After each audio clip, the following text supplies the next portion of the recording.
Welcome. Thank you for joining us on today's webinar, hosted by the National Center for Pyramid Model Innovations. My name is Victor Trinidad with NCPMI. This webinar is part of the Within the Framework webinar series. Today's topic is What is Tier 2 in the Pyramid Model, presented by Lisa Fox and Anna Winokur. So just a little bit reminder. Hi, everybody. I'm Lisa Fox. A little reminder about the questions. Please start thinking of those questions as Ann and I share with you some of this information about Tier 2. We're really glad to have you here. One of the things we want to make sure you do is know that that Tier 2 document was posted with the webinar. It'll be posted with the recording.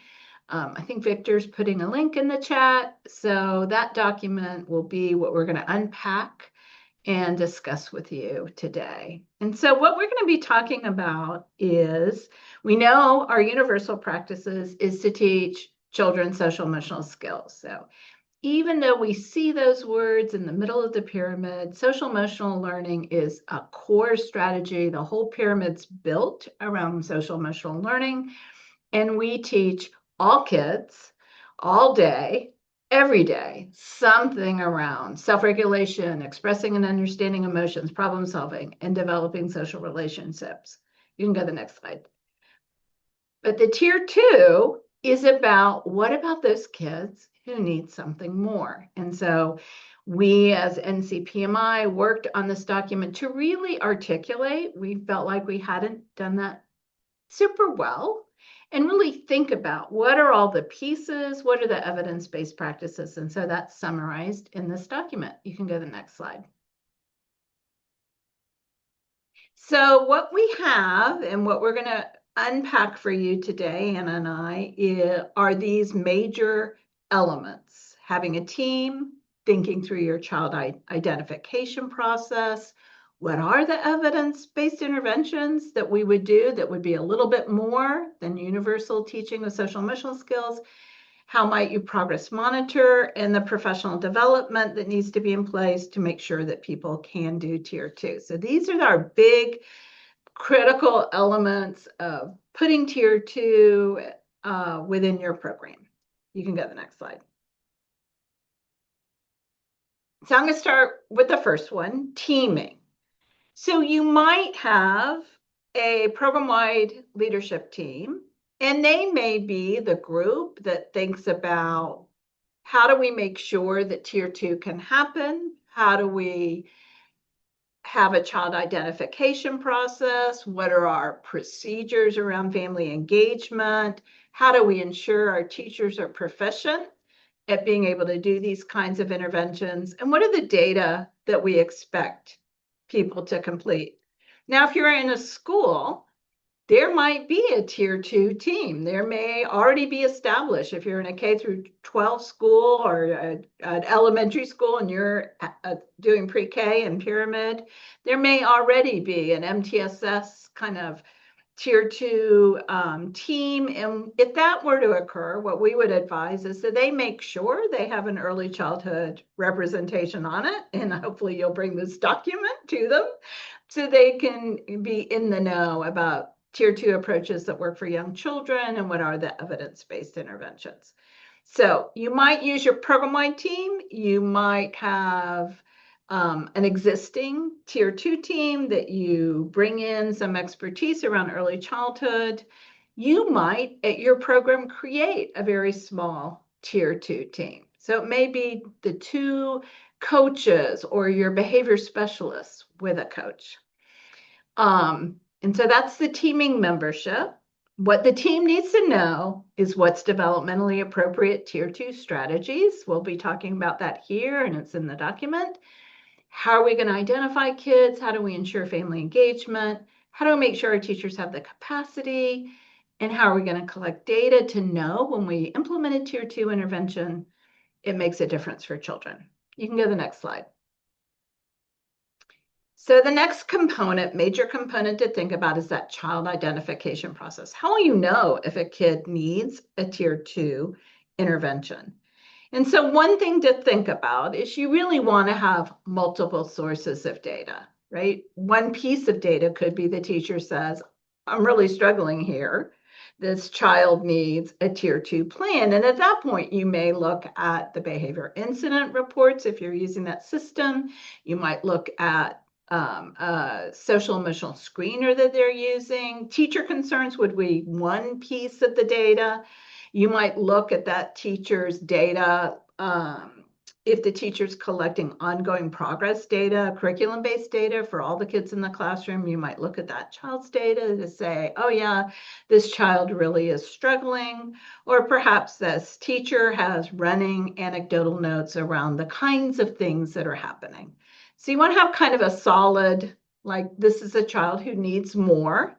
And the goal there is to make sure too, you might also consider is universal teaching happening before we think about a child needing tier 2 interventions.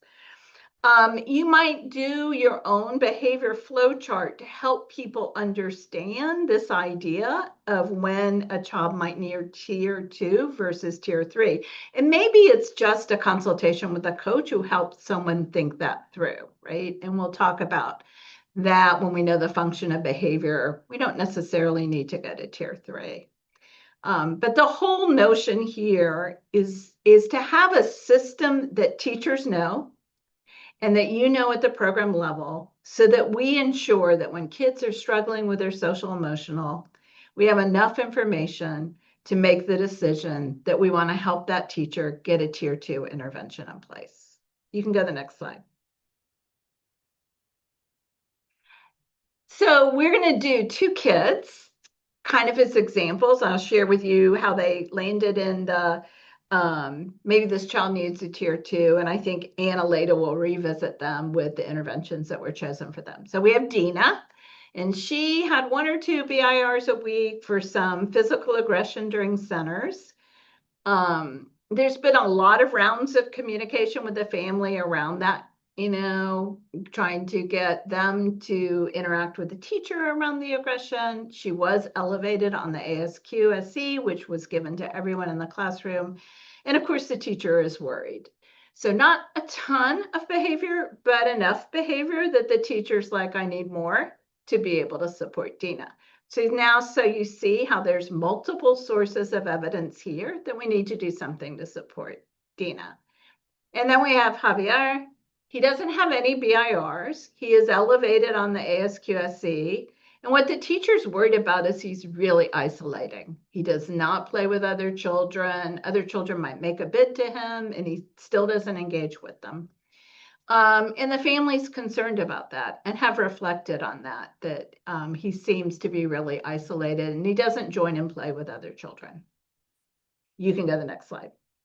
So that's how Dina and Javier were identified. The next thing we need to think about is what are the evidence-based interventions, right? So if we're going to do tier 2, what's on the menu of possibilities of the tier 2 interventions? And we always, when we're going into thinking about what are we going to intervene about, is first of all, we think about what skills does the child have now? What skills does a child need? We want to partner with families. What are the family's goals for this child?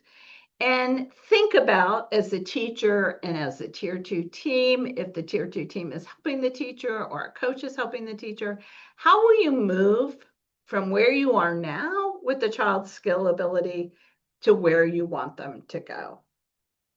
You can move to the next slide.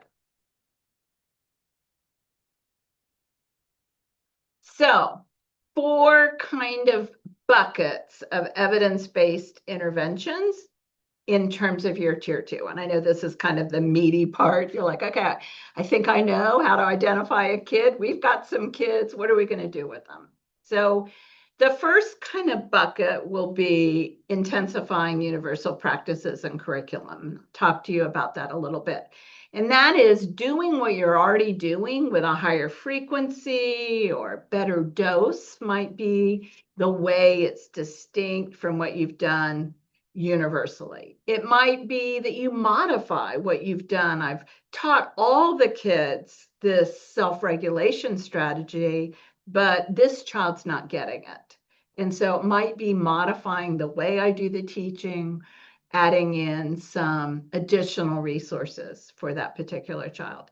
You might have taught all the kids some friendship skills, but we have a child that again is lagging. Maybe it is changing the reinforcers so that the child's more eager to engage in whatever it is that you have put together. That could be, so we're building on what we've done universally and adding more.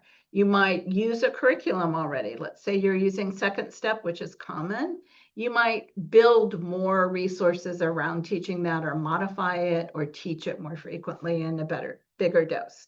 The second, the strategy or the bucket is, if you already know the function, we would say to you, and you're really solid there, you probably need to do behavior intervention, obviously, because it's problem behavior that is bringing you to a tier 2 intervention. But you don't need to go to functional assessment if you've already identified the function. If you're confident, and maybe checking in with a coach and they're confident, you can move forward. And we'll talk to you about using teaching tools for young children. So that would be another approach you could use for tier 2. There are manualized tier 2 interventions, and I'll highlight those for you.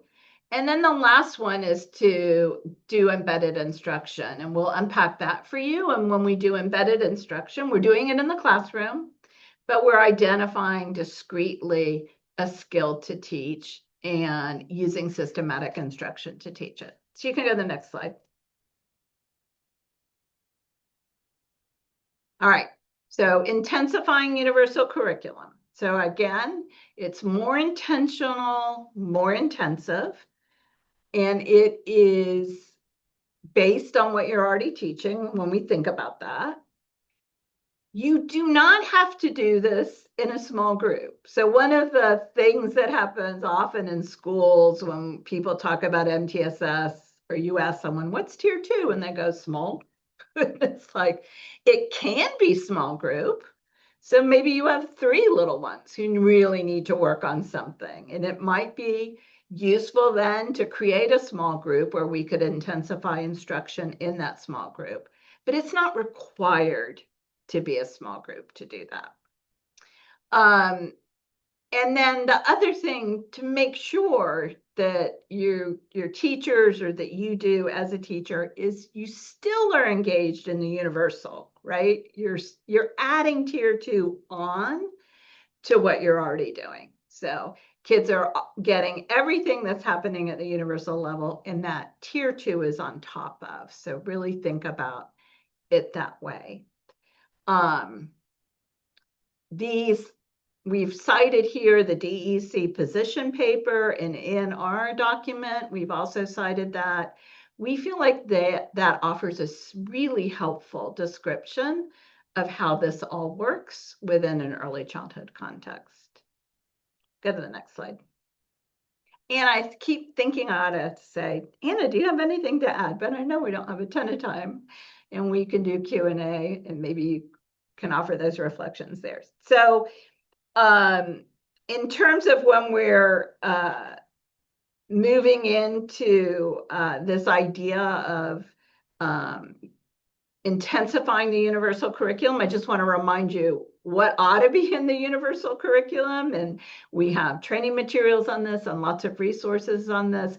But these are kind of the big categories. Not only does the pyramid model talk about this, but pretty much every social emotional curricula that is developed for early childhood programs. These are the major categories of the skills that we're looking for. And so when we talk about intensifying the universal curriculum, I'm talking about intensifying some of the teaching and learning on these major areas of skills. Of course, each one of these categories has multiple skills within them. All right, you can move to the next slide. All right, so what if you know the function of behavior? I already referred to that previously in the opening. So that's another category of tier 2 interventions. So we have a webinar on this, Teaching Tools for Young Children, that really walks you through this document. It's quite large. It offers all kinds of materials for how to do this. It's very, I hope, very easy to follow. The document includes a flow chart. So how do you make the decision that you're there at tier 2 or that you need to go further to tier 3? And of course, this is about behavior. So it's using function-informed support when you know the function of behavior within routines. It has tools that you can partner with families. So that's kind of all in there, including scripts for talking to families and engaging families in the work. And then it'll have your data tools in there that you could use around both figuring out and really nailing down the function and monitoring the progress. So data tools with options for data tools for thinking about that. The big meat of it is this routine guide. And so it's set up by the common classroom routines. So there's suggestions around helping children in morning, a large group. There's suggestion around snack and meals. And so you navigate the guide by the function. So you go to snack and meals, and then the function might be the child doesn't want to sit to eat, wants to get up and walk around with food. I don't think we said quite that long of a sentence, but something like that. And it will give you a list of what you could try for preventions, how do you respond to behavior when it occurs, and what skills to focus on to teach. So, and you make a decision based on your context and that child around building that child routine plan. So this bucket, behavior support when the function is known, is another possibility for a tier 2 intervention. However, all behaviors or all concerns at tier 2 are not about behavior. They may be about social skills. They may be about engagement. They may be about other things. And so there are other kinds of interventions you might want to consider. So then our third option around tier 2 that I want to talk about are manualized interventions. And these are interventions that have been developed specifically for early childhood. Some are available for you to go and get training or to purchase and to use. We have some resources. We have resources for how to do stay, play, talk, and they're linked on the handout, and resources for how you do banking time. Available. So let me just run through them. Best in Class was developed Maureen Conroy and Kevin Sutherland. We have linked to their website so that you can find out a little more about it. And it was tested with preschoolers who were designated as being at risk of behavior disorders. And it's very focused on child engagement and child kind of behavior of following directions and being part of the group. There's a set of specific things that they looked at. They're actually doing research with Best in Class and growing it to a virtual version as well as to elementary. First Step Next is another one that's available for purchase. It is all of these were selected because they have good, strong data behind them. Lots of data behind First Step Next, developed by Hill Walker and Ed File and a whole fleet of people. And it is focused on helping kids follow direction, know the rules and follow the rules, wait for their turn, among other skills.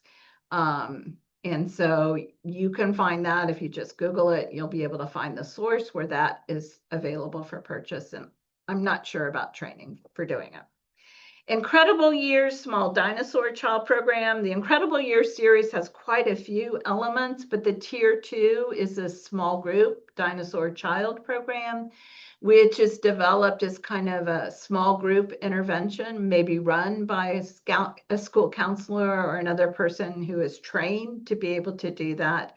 And they have packaged together the curriculum in which you would deliver. Wonderful, many randomized trials of outcomes around the Incredible Years. Stay, Play, Talk is really focused on helping kids strengthen their peer interaction skills. And we've given you some resources around that. And actually, Jen Ledford at Vanderbilt University has a nice little website, so you can get some more information about that. And then banking time is about children connecting well with their teachers. So children who are really struggling with the relational aspect or maybe feeling really hesitant in the classroom. And we have information around banking time, and we've linked you to resources around that. And unfortunately, that's kind of the list for Manualized. There's probably a lot more out there, perhaps, that people say this would be a good tier 2 intervention, but these are the ones that have really strong data if you're looking for that kind of approach. And I'm going to turn it over to you to start talking about embedded instruction. Feel free to jump in at any time. So the fourth type of intervention we're going to talk about is embedded instruction. And when we think about embedded instruction, we're thinking about it being very intentional and very systematic. So when we follow these 3 steps, we know that research shows us that the children will acquire the skills more quickly than if we were just sort of randomly trying to teach. So the first thing we want to do when we're thinking about embedded instruction is, of course, identify what is that social emotional skill. If the child had this particular skill, perhaps they wouldn't be engaging in this behavior that's challenging to us. And the really important thing I want you all to think about, and we'll talk a little bit more too, is this systematic instruction on whatever the skill was that you chose should be happening throughout the day. It shouldn't be a little 5-minute thing at the beginning that we talk about. It should really be, as we're being intentional, we're thinking about the entire school day. Where are the opportunities? We know children who need this level of support often need more opportunities for practice. And then, like everything we do with pyramid model, we're going to monitor the child's progress. We're going to do some data collection. It is tier 2, so it's meant to be simple data collection. We're not talking real intensive here, and we'll show you some examples of that in just a little bit. But we want to just pause for a second and talk about the prompt hierarchy. And it does go, you'll notice, from least to most, or most to least. In the context today, we'll talk about it from most to least. But when we're thinking about what a child really needs, we're thinking about what is that level of support so they can demonstrate some success. Is it that they need a brand new skill and they need full assistance from the teacher to really be able to demonstrate that skill? With our goal is to constantly be fading back that assistance. So the child's feeling that success, demonstrating the skill that we're teaching, and maybe we can fade it back to partial assistance. So if we're teaching a child how to tap a friend on the shoulder to get their attention, maybe we lightly touch their elbow to remind them that that's what they're going to do next. Then when we fade back another layer, we think this time it's just a visual cue to help them remember. Maybe it's some nodding, gesturing, maybe I model. I'm going to give my friend the crayon. This is how we share. And then they model and they're able to follow that. When we fade back again, now at this point, we're able to just give that verbal direction, and the child's then able to, just with the verbal direction, be able to complete whatever the activity, routine, steps are that the teacher is expecting. With our ultimate goal would be those kinds of natural cues that happen in the environment. So maybe it's a child who really struggles transitioning from a preferred to non-preferred activity. And we start with full assistance to get them to transition, move it to partial till we're able to give a visual cue. We're hoping that when they hear that cleanup song and everyone else is cleaning up, then they're able to do that with just that natural cue as well. And we're going to come back to this prompt hierarchy in just a little bit. But I just wanted to unpack a little bit for you. Least to most, of course, being the opposite, right? And we're thinking that we want to just really enter where the child needs it. We never would provide full assistance if that's not what they need. But if they need that to feel success, that might be where we start. So when I said to be intentional, that obviously that means planning, right? So Amy, Zane, and Tyler are all children who've been identified as needing some additional targeted supports. And what this matrix shows you is the teachers identified what those target skills each child's working on. So remember, this is embedded instruction, so it's still tier 2. What they've also noted is the prompt hierarchy they're going to use, right? If it's going to be least to most or most to least. But I want you to really pay attention to is, they've made a note. Amy's working on identifying emotions and peer interactions. So they start with Amy and they think, okay, during these different activities, what would make sense? What would be appropriate? That a way that Amy could really be practicing these skills or demonstrating or getting some more teaching. So they go activity by activity. And I'm just going to sort of click here for a minute because I just want you to just take a look and see that maybe snack isn't the best time to be practicing that. And that's okay. We don't have to have something for every single activity or routine, but you really want to be thinking about as many ways as possible to really be embedding that instruction so that it isn't just being an isolated thing. They're able to see it happening in different scenarios, different children, different environments. Whereas Zane's still receiving tier 2, he's working on greeting peers and choosing a friend. So what the team looks at, or the teacher can look at, in this instance, for every activity they're doing, there's some way that they can have Zane practice one or the other. And in the morning, doesn't it make sense? Say hello to peers. What a great opportunity. During circle time, they're going to greet. And then for the next 3 activities that they're doing, they are going to just encourage him to choose a friend, whether it be a friend to play with or a friend to sit with at snack. They're embedding those opportunities. And then with Tyler, he's working on invites a peer to play. And the times that they felt would be really appropriate for him to be practicing this or being taught is arrival centers and outside. So it doesn't have to be every single, while it doesn't have to be every single second of every day, we do want it to be much more than just I pull you aside and we do a little bit of practice and then you go on your way. We know that developmentally what's going to be appropriate is that we are there to provide those opportunities and we're there to provide that assistance. The other thing I really like about this matrix is it's something that all the adults can look at and see. So if one of the things we know when it comes to addressing behaviors that are challenging or teaching new skills is there needs to be consistency. So this really helps everybody who is working with these children to know, okay, these are the skills that they're practicing. These are the skills that I should be looking out for during these kinds of activities. All right, so we're going to go back to our 2 children that were identified based on that data and the team decision. That they were needing some additional support. So the first thing they do is gather more information. And the teacher, of course, is at the table with the team and just identified, you know what, Dina really needs some more practice on self-regulation. When it comes to being disappointed, that's where the day sort of falls apart for her. The teacher's done the universal, right? Taught everybody in the class self-regulation strategies. Did tier 1, everybody has learned these strategies.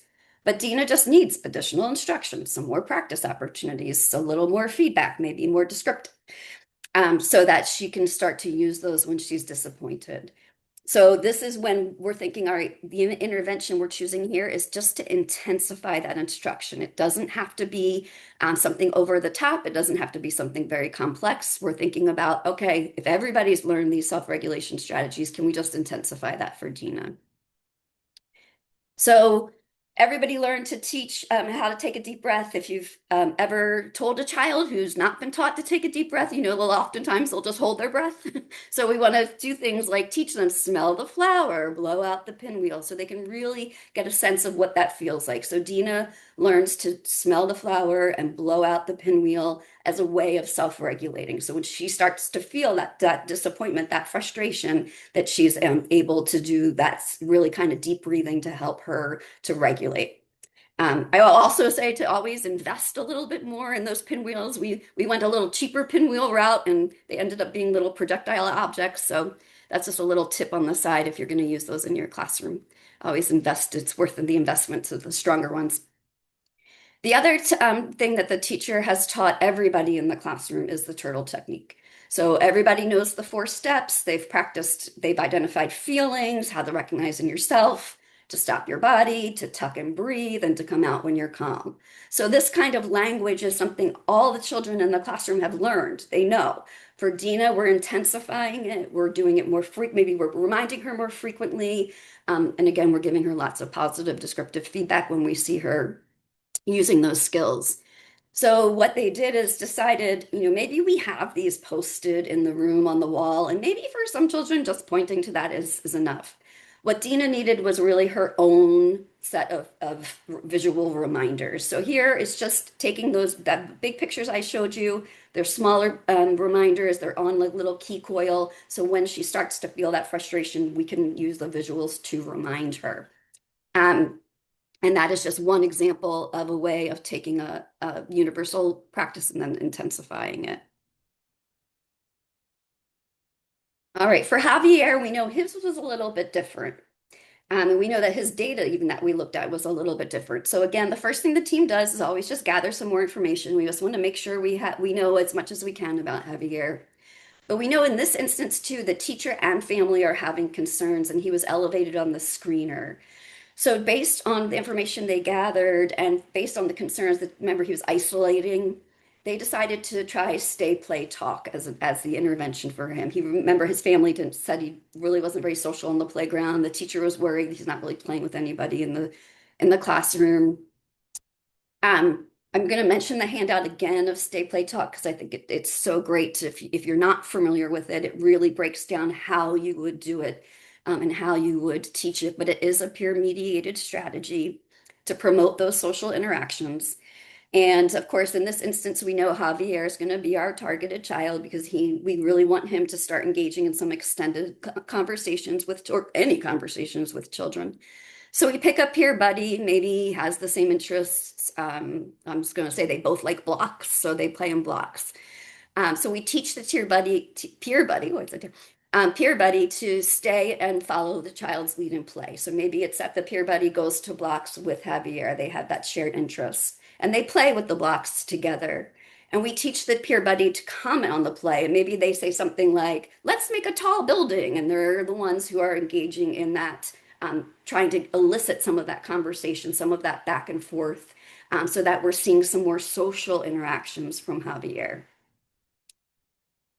So again, we want to be intentional about it. And we know that none of these interventions are going to work overnight. It's something that we're going to have to keep thinking about and keep at, I always think about the behavior didn't happen overnight, right? The change isn't going to happen overnight.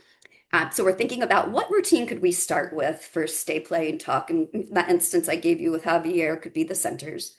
But what we want to do is we want to make sure that we're doing some kind of progress monitoring. Are the interactions really increasing or extending?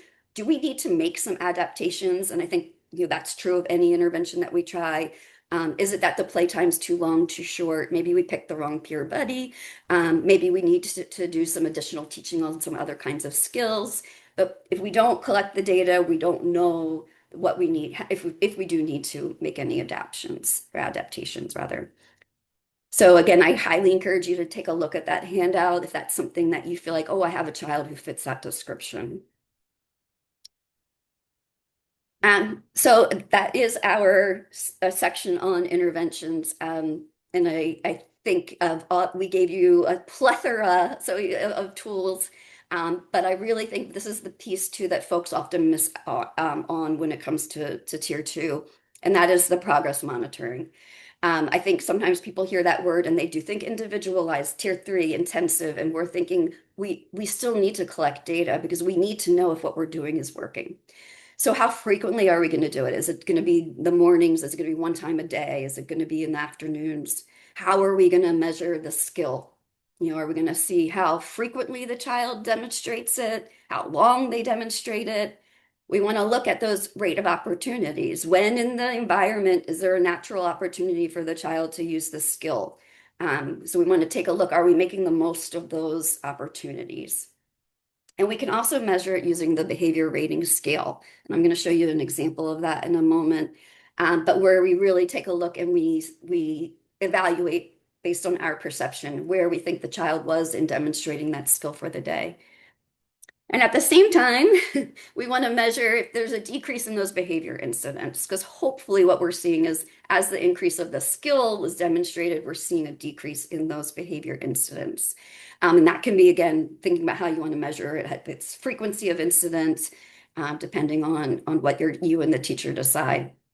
But it should be easy to use. I can't really stress that enough. If if it's too complex, too complicated, too time consuming, and then we know it's not going to be used, and then it's not going to be helpful to us. So making sure it's pretty easy. I'm going to show you two ways of doing that. But putting that information into some kind of graphical format, like a visual, makes it much easier for people to understand and see, what the trends are. And then always sharing progress with families and using any kind of approximation to those skills to celebrate that success with families. Because even though we tend to think tier 3 intensive behavior, maybe we should be involving families from the very beginning. And we have a concern that's getting us to this point. They should be aware of it, and then aware of what kind of supports are happening and what kind of progress is being made. And in Javier's case, it's happening at home too. It's something that they could partner together. So if you're using behavior incident reports, it could be that you want to measure your decrease of incidents by your behavior incident reports. So here you can see that this child, the very beginning of the school year, was getting about, I won't say getting, the teacher was writing about 8 to 9 BIRs a month around some type of behavior that was interfering into the classroom. But they did an intervention and then continue to look at the data, and now we can see a steady decrease. So whatever we are doing is working. That's terrific. Let's keep at it. We're not going to change anything. We're going to keep working on it. This is an example of a behavior rating scale. So I want to point out to you at the bottom, it goes back to that hierarchy of prompts. So we can see the anchors, what's a 0, 1, 2, 3, 4. I defined those based on that prompt hierarchy, with the goal being that the child could be doing it independently. So when we take a look across, so what they've decided to do is it's one date and time, right? One time a day. They're going to say, based on their perception of what had happened that day, did this particular child, Caleb, get a 0, meaning they refused 1, 2, 3, or 4? Our hope is that if it's the behavior we want to see increase, that we're going to go from seeing maybe 0s and 1s to slowly increasing to seeing 3s and 4s. So when you take a look at this, you can really see that it doesn't happen overnight, right? And there were still some days that were a little bit tough, and that's going to happen, and that's okay. But overall, he or she, I'm not sure if Caleb's a girl or boy, but they really are moving in an upward trajectory where we're seeing there is ability to do some of this, especially the second skill, independently, at least 4 days in a row. That's a huge success. And then going from tapping a child from not being able to do it, needing full physical assistance, to being able to even just do it with a verbal direction is a huge success. So we can see that what they're doing for Caleb is working. All right. Then the last piece that we want to be really considerate and thoughtful of is that professional development for teachers. A lot of times I think, write wonderful behavior plans for children. And while the teacher might be at the table, they still might not be 100% sure. How do I teach a child self-regulation strategies? How do I teach this? What materials do I use? What strategies? What resources? So as a team, going back to sort of thinking of that teaming structure, whoever's supporting your teachers around tier 2 really needs to think about, as a team, how are we providing professional development, especially when it comes to interventions on this plan? Because we can write the best plan, but if the teacher doesn't know how to do it, it's never going to happen. So I definitely direct you to our modules. They're all wonderful, but the one on individualizing teaching social emotional skills will help greatly in helping teachers think about, how do I provide those kinds of supports in my classroom? I think when it comes to tier 2, sometimes we make it harder than it has to be. So hopefully you can see that we can think of a child who just needs that extra little bit of support, and we can put those pieces in place for them to be able to get that, so we don't need to jump to individualized and real intensive interventions. Then the last piece I want to just point out to you, we have on challengingbehavior.org a wealth of information around practice-based coaching.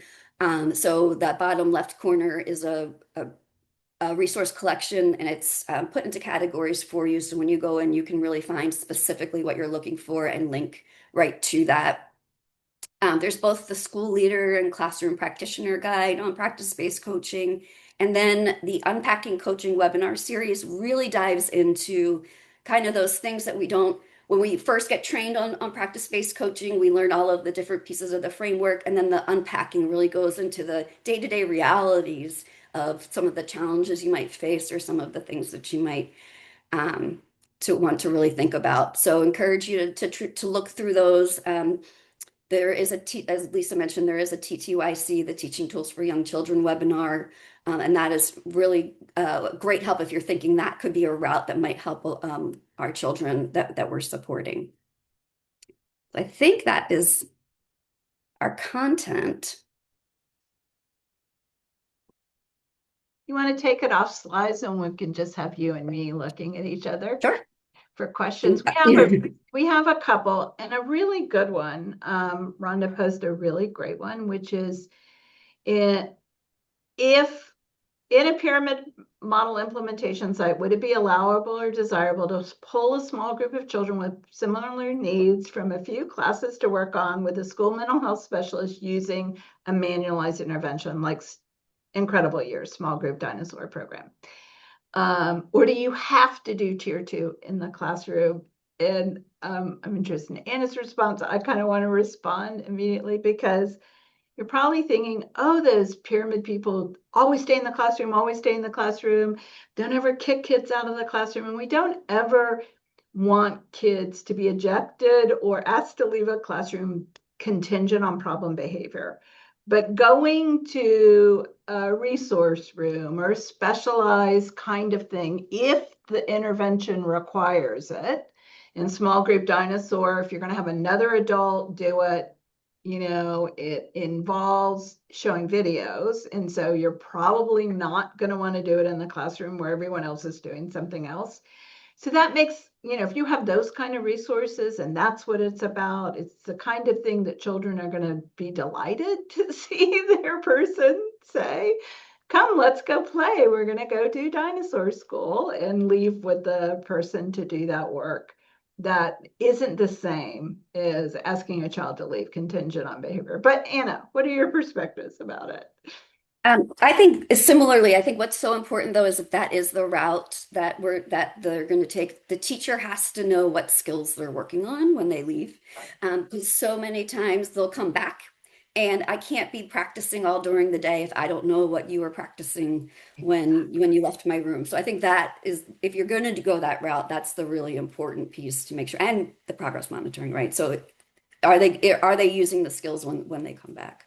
Oh my gosh, that was the perfect bookend to what I just said. Yeah, because what's the point if you're Right. pulling kids out if the teacher doesn't know what's going on and how to support it and reinforce it?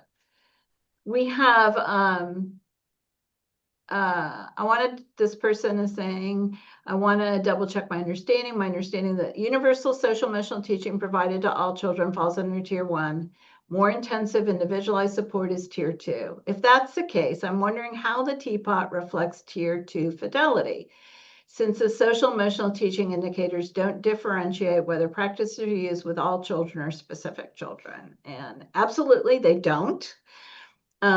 We would say to you, there are, those higher level indicators in each item do hit on, does the teacher individualize? And so it begins to get at that practice. But TPOT is a measure of practices, not intervention.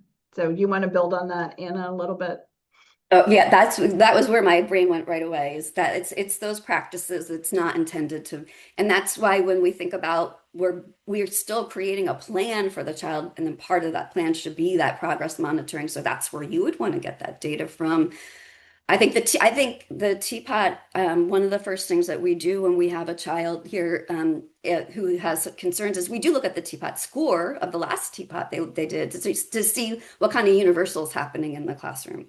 Because I'm sure we're not alone in, you get asked to come to observe, and there's many children who appear to be needing support, but really it's a tier 1 universal issue.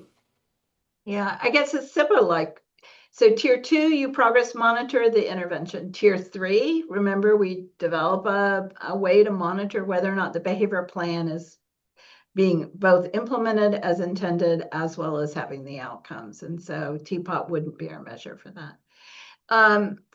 Felita, you're asking, is there a sample of the progress monitoring data collection? I believe those are independent handouts in the resource library for Pyramid, and if they're They, not, they are? Okay, they good. are. So we took them out of TTYC. They are in TTYC, but they're also, if you go to the resource library, you can find them as Okay. independent handouts. And then there's a little bit of instruction in the module too about progress monitoring, I believe, and activities around that with some of the blank forms that you might adapt. Always you're going to be tailoring it to the plan that you have for a child. Any other questions or comments? You're also welcome to make comments. We'll wait just and see if anything else pops up. Oh, and I don't know if I said that all the visuals that we showed were on challengingbehavior.org too. I don't, for this day play talk, those visuals are there. I don't know if I said that. And then our slide deck will be posted with the recording. It's already up, so you can grab the slide deck if you want that.